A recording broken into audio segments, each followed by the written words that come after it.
యేసుక్రీస్తు సర్వశక్తి నిబంధన రక్తములో నిన్ను లయపరుస్తున్నా.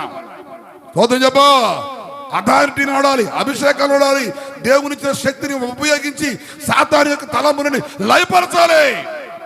ఆదాము దగ్గరికి సాతాను రాలా, అవ్వమ్మ దగ్గరికి వచ్చేది. అయ్యగారు అంతే చదువుతురు. అయ్యగారికి ఏముంది, ఆదివారం 6,000 వస్తాయి, శనివారం 6,000 వస్తాయి.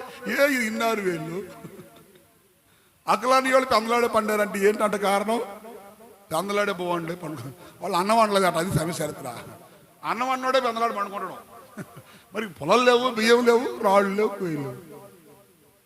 నా భాష మీకు అర్థమవుతుందని అనుకుంటున్నా.